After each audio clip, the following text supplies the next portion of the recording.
Hello and welcome to the latest episode of the Sales Circle podcast.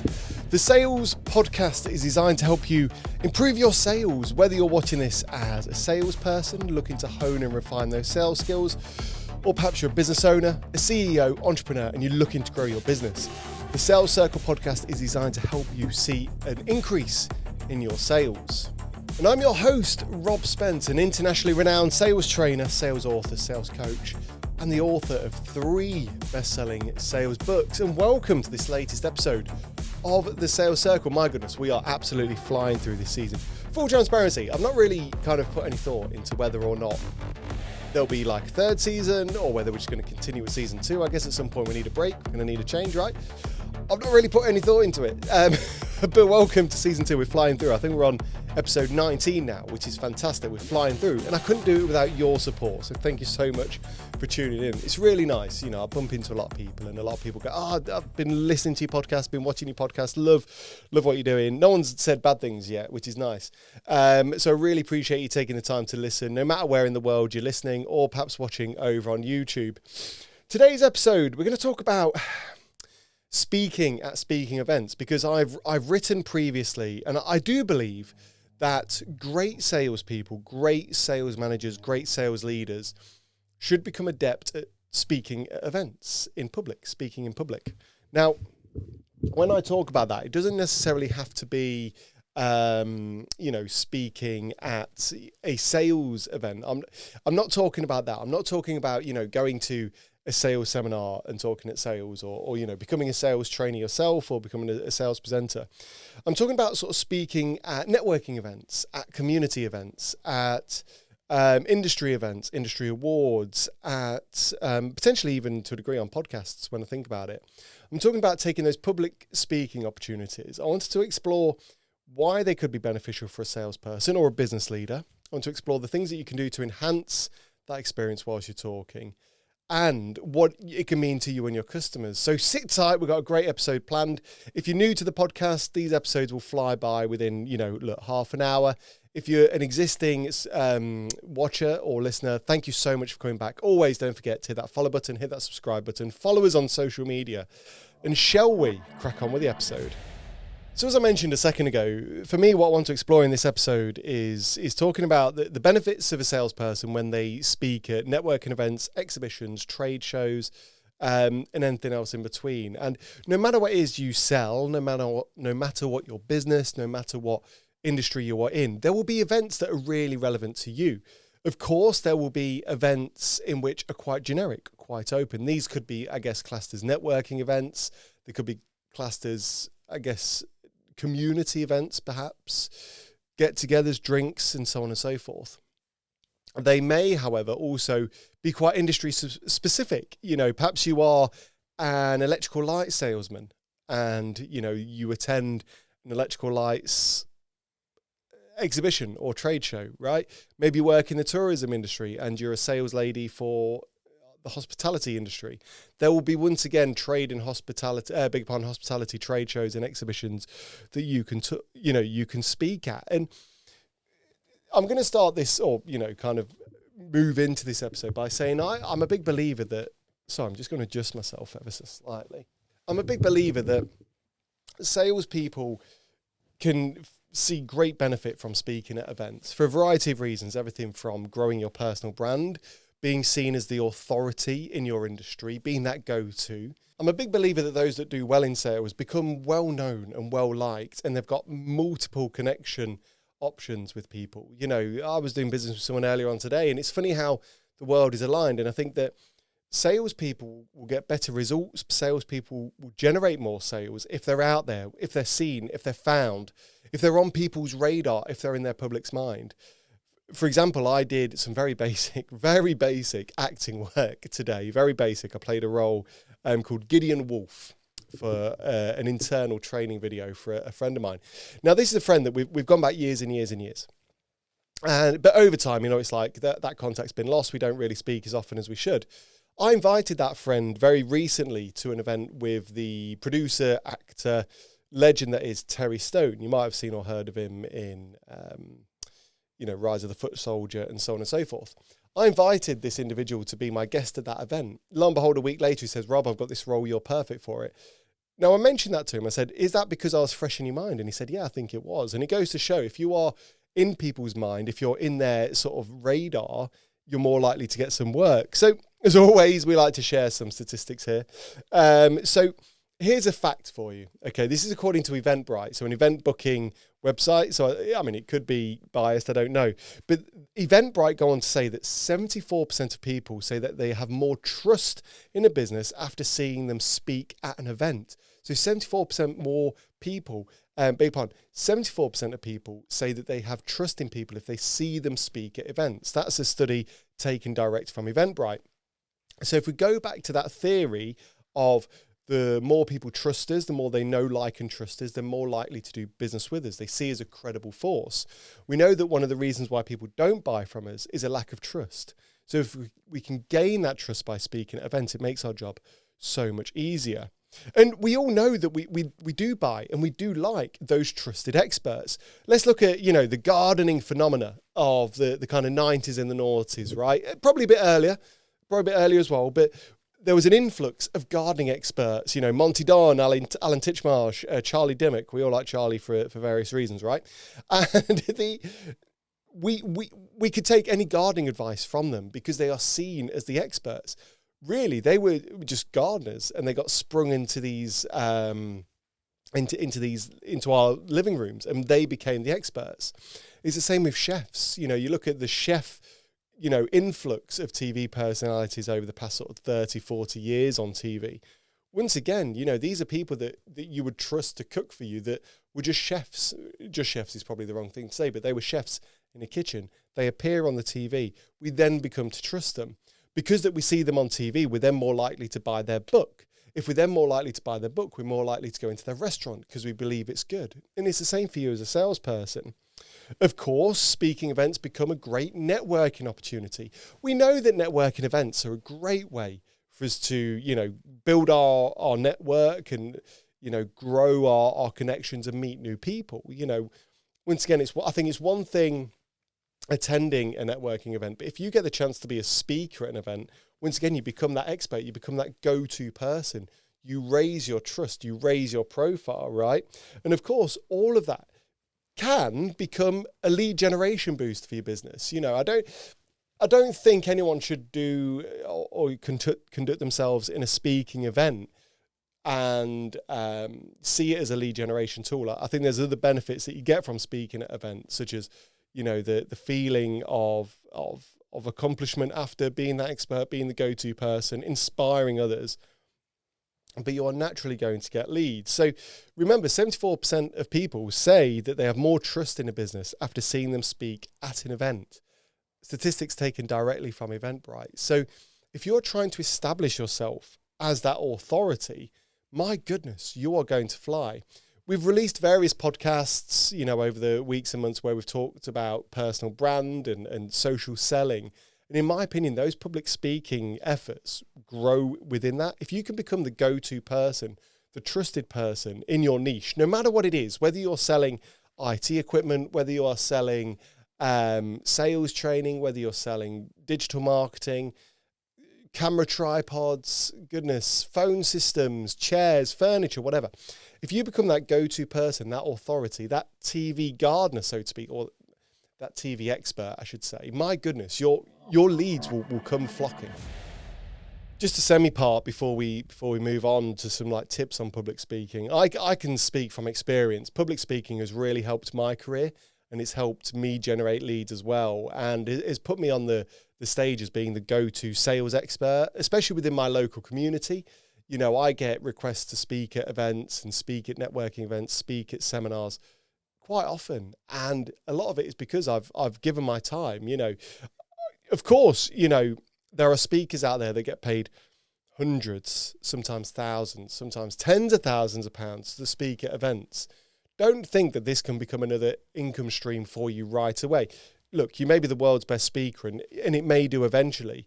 But if you're willing to give your time, you will do well. And that's what I've done. I've given talks at events, and then I've generated my network through that. One would argue that this whole podcast, to a degree, is a public speaking event. this podcast, to a degree, is a chance for me to get across my expertise and my authority so I become the go-to person. And it's one of the reasons why I love it, alongside sharing my viewpoint. So how can we get started in public speaking? Before we go on to that, actually, there's many of you listening to this or maybe watching over on YouTube, and you may be going, but no, I'm too nervous, I'm too scared. I'll be honest, I'm not sort of like a public speaking expert, so I might not be the best person to speak to. What I can do is from experience tell you that it gets better with time. Bearing in mind I was brought up with amateur dramatics, used to perform on stage, even sometimes, speaking at a BNI event where you've got to give your 60-second pitch or your speech or whatever, I used to get a bit nervous. I'd be a bit flummoxed that, oh my gosh, what am I going to do here? What am I going to say here? Get a bit nervous, right? But over time, the more you do, the easier it becomes. It's similar to, we did an episode on this podcast recently about video and using video. It's the same with video. The more you do it, the easier it gets. But first tip, the first idea is to find those speaking opportunities. Use your network. Of course, there's always going to be local business networking. There's going to be trade expos, trade discussions, and so on. There's a couple of ideas where you can hunt those down. Of course, Eventbrite is a great tool for finding networking events and events that you can attend. And if you message people and build up that relationship, they may be willing to have you speak. Many events are on the hunt for people willing to give talks and speeches, right? You can search on LinkedIn events, Chamber of Commerce websites, and other industry-specific conferences. Of course, you want to get to a stage where people are approaching you, right? Where people are wanting you to give talks and talk to their audiences. But in the first few instances, don't be afraid to put yourself out there and ask. You never know what you're going to get. Make sure you provide a topic that provides value. One of the big no-nos you should ever do when you're giving a public speech or a public presentation is to just sell, okay? Of course, to a degree, we want to craft it so it's like a sales pitch, which I'll come on to in a second. But you don't want to kind of just go onto a stage and go, my name's Rob, and my company's Paragon Sales Solutions, and for the next 10 minutes, I'm going to talk to you about how we're so good. Bore fest. You want to focus on educating and providing those insights, but see it as a platform, as a way to share your knowledge, share your wisdom, share your passions. So instead of, an example I've wrote down here, instead of why you should buy my product, go with 3 common mistakes that, certain professionals make and how to avoid them. Turn it into more of a knowledge sharing, a knowledge giving, a kind of educational piece. You can, of course, then craft it like a sales pitch. So we want to hook the audience. Once again, we want to make sure the second we get on that stage, or, the second we stand up, we captivate people. So we need to make sure that no matter what we say in those first few minutes and moments are captivating, are exciting, are engaging, capture people's attention. We want to provide value. We want to give value. We want to give enough. We want to hint. We want to flirt. We want to tease. But we want to leave them wanting more, because when you are giving these talks, when you're giving these presentations, we don't want to give everything away for free. We want people to come back. So we want to give enough of a tease, enough of a flirt for them to go, oh goodness, I need to contact them because I'd never thought about that. And that sounds fantastic. So you can try the story, problem, solution framework. So start with an engaging story or a personal experience, something that's jaw-dropping, something that captivates people, something that's naturally going to touch the heart of people, right? You can then address a common problem that your audience faces and provide actionable solutions. So the story, problem, solution. Remember, these talks shouldn't necessarily just be a sales pitch. They should be engaging, but with a hook for them to come back and get you. I do believe that we should always try and engage the audience. Some people are opposed to getting people to ask questions. People are afraid of getting people, to participate and so on. Of course, they are great things that you can do, having these open Q&As at the end, or encouraging people to share their questions throughout. Once again, the more people you get engaged, the better, the more likely they are to listen and take on what you're saying. But alongside that, don't be look at people. I've been to a couple of events now where people naturally, especially BNI events, it's a bit weird, they'll get their phone out and they'll read. I've seen it at weddings. God's sake, man. Learn your lines. Learn your lines. Hello, my name is Rob, and today I'm looking to speak to the owner of a business because we are the best for him. Jesus Christ, learn it. Put your phone away. Look at your audience. Look at the people that you are talking to. No one wants to, be talking to a phone all day. No one wants to be talking to someone like that. And it's the same for weddings. Big bugbear of mine. right? When I have a wedding one day, if anyone is giving a speech and they're hiding behind a phone, you're getting thrown out straight away. Just learn your lines or get some cue cards, maybe. Gosh, I got angry there. But make sure you are looking at the audience, you're engaging them, you're giving them eye contact, facial expressions, you're just talking to people en masse. And of course, you can find really clever ways to capture leads. Remember, I do believe that speaking events shouldn't just be about, getting leads and capturing leads, but make sure you leave your contact details, try and provide some kind of lead magnet to encourage people to leave their details, whether it is just a bowl for people to put their business cards in for a competition, or, whether, you give a free download if they email in, or whatever it is, try and capture those leads. But I think without going into too much detail about how you can set up, your speeches and your presentations, just do it. Just find, there will be a networking event near you that is crying out for a speaker in your industry. Find them, get practicing, get honing. Your first talk might not be so good. Your second talk hopefully will be a bit better, and so on and so forth. But get out there, set yourself as the expert, set yourself out there as the authority. The goal really is, whether you are selling dog collars, you want to get to a stage where people go, I need a dog collar, I need to speak to Tony. Or maybe you're a traveling signage salesperson. You want to get to a stage where someone goes, I need signage, and they go, yep, you need to speak to Sally. Sally is the person. And you can do that by public speaking. So we move on to the listener questions part of the the part of the podcast. As always, I do encourage you to send in your questions. There's a number of ways you can do that. You can email thesalescircleofficial@gmail.com. You can, of course, just contact us, message us, comment us on social media. Just find The Sales Circle and you'll hunt us down there. So we've got three questions today, I should say. Sorry. So this one is from Anonymous. They say, I want to start speaking at events, but I'm not a great public speaker.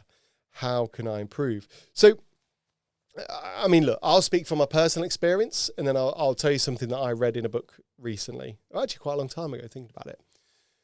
For me, public speaking became a bit easier because I'd done various elements from a younger child. I'd been in amateur dramatics. I was always talking loudly at school and played in some bands. So the ability to stand up on stage and perform wasn't necessarily so hard for me. However, practice is what has really made it better. I said earlier on in this podcast, even, when I started going to B&I events, when you're waiting and you sat there for your 60-second talk, I'd get the shivers a little bit, what am I going to say? What am I going to say? Now, there's still that natural nervousness. You ask any performer, that nervousness never goes. If anything, people say it's a good thing, right? It always stays. But it gets easier. So find some smaller events and build your way up. I do think that one thing that will help you is to prepare. Never go into a speech, never go into a talk underprepared. I don't think you need to go to a stage where you are, learning your lines word for word, but you need to understand where you're going to be flowing. Of course, there is an organization called Toastmaster. They're an organization I've heard of through various books, through various podcasts. Full transparency, I've never done anything with Toastmaster, but they are, from my understanding and knowledge, a organization that help people with their understanding, with their knowledge, and could really help you. So thank you for your question, James.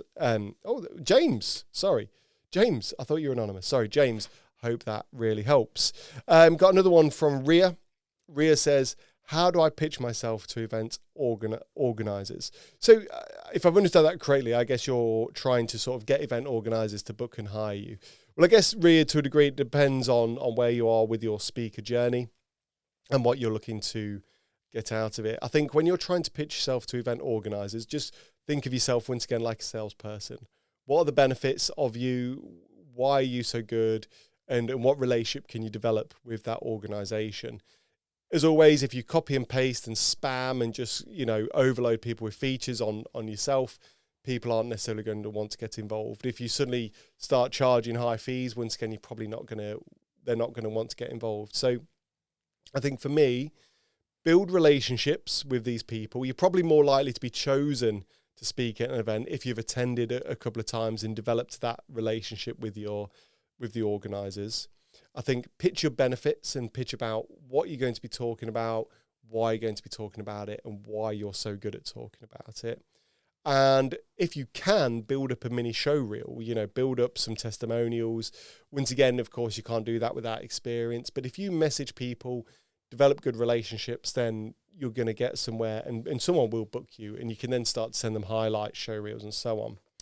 Finally, Tom, thank you very much, has said, is it better to do free talks first, or should I try to get paid speaking gigs? Sorry.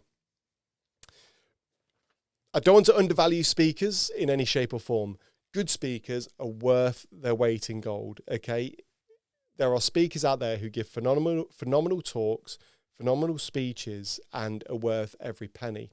But they've got there. They've driven themselves to get somewhere. It's the same with an artist, a musical artist, right? If you're starting out, you're not going to charge 40, 50 quid for ticket fees. You've got to do the open mic nights. You've got to do the busking, you've got to do the small pub gigs and work your way up. It's similar to a degree with speaking, in my opinion. I think always pitch yourself for free, even if you know your value, even if you believe that there's value there.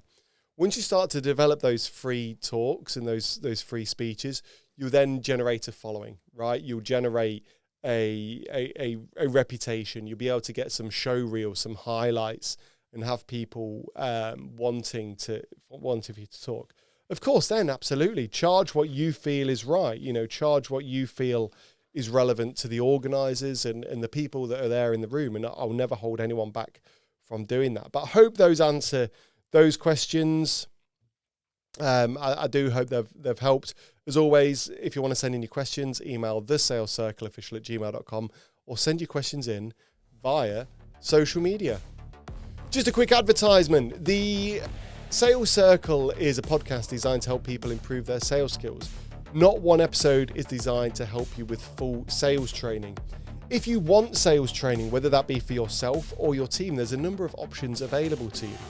If you want online sales training courses that you can do anywhere, anytime, and do in your own time, then we have online sales training courses covering everything from elevator pitch writing to objection handling, to influence and persuasion, and much, much more.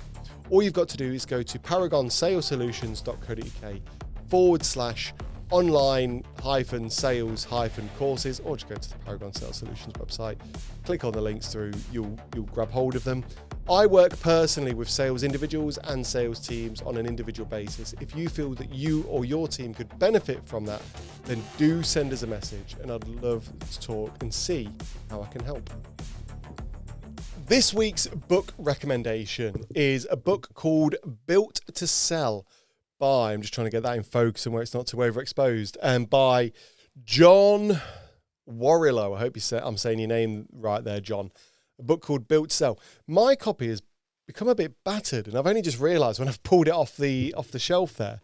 But Built to Sell is a fantastic book, and it's talking about it. Although it's not necessarily a sales book, it is a sales book. It's probably aimed more at business owners, but the thought process within the book can help you really understand how to position your business, how to position your services, and how to create a business that sells, and how you can create a business that will sell. It's written like a storybook from my memory. Yes, it does. And I've loved it. I think that's why the book's so battered, because I've read it a few times. There's a couple of reviews on the back here. One from Seth Godin, who is the marketing god right now, right? So he says, there is no tooth fairy for selling a business. It takes planning and a real understanding of what works. I bet you'll find yourself, like me, recommending this book to your friends who want to sell their business one day but don't understand what it's going to take. There's another one from Bo Burlingham, the author of Small Giants, who says, John does a masterful job of illuminating the qualities that business buyers look for in a company, and he does it in a thoroughly enjoyable and engaging manner. So as I mentioned, although to some degree it is written, authored and presented for business owners that are looking to sell their business or considering exiting the business, perhaps, there are sales mentalities, sales mindsets, pitching ideas, thought concepts in here. And lo and behold, it really helps you kind of understand sometimes the bigger processes that happen behind a business. So if you are listening to this or watching this as a business owner, then Built to Sell will be a great book. Of course, if you're a salesperson, I still thoroughly recommend it because it's an enjoyable read. It's one that actually you kind of struggle to put down, which is quite nice. And as always, I'll put a link to this book in the show notes and in the comments below. But a great read. I need to be honest, I need to pick myself up a new copy. This looks like it's actually got water damage, disgustingly. So I don't know why. But a great read, not a massive read, but Built to Sell by John Warrillow is this week's book recommendation. And that's it for another episode of the Sales Circle podcast. These fly by, don't they? I sit down and then before you know it, half an hour or 28 minutes, 29 minutes or whatever has gone and flown by. So as always, I want to say a massive thank you for tuning in. Just to reiterate, we spoke today a lot about public speaking and how public speaking can set you apart from your competition. I believe thoroughly that if you become a public speaker in your own right, no matter what niche, no matter what industry, no matter what sector, you'll become that go-to person. You'll become that authority, that expert. If you become that expert and that authority, then people are more likely to trust you. We read a statistic that 74% of people would buy from a speaker because they feel that they're more trustworthy and that they trust whatever it is they're selling. So if you can find, speaking events, no matter what industry you're in, to be fair, do you know what? We've spoken a lot about, public speaking in terms of networking events, exhibitions and trade shows, but podcasts as well. Get yourself on a podcast and people are more likely to hear from you and trust you. As always, these episodes come out every single Thursday without fail, and I want to continue that for as long as possible. So please do make sure you hit that follow button, hit that subscribe button, follow us on social media so you never miss an episode. Please do send in your questions. I'd love to hear from you. And until next week, all the best. And that's it for another episode of the Sales Circle. Make sure you hit that follow button, join us over on social media, and we'll see you next week.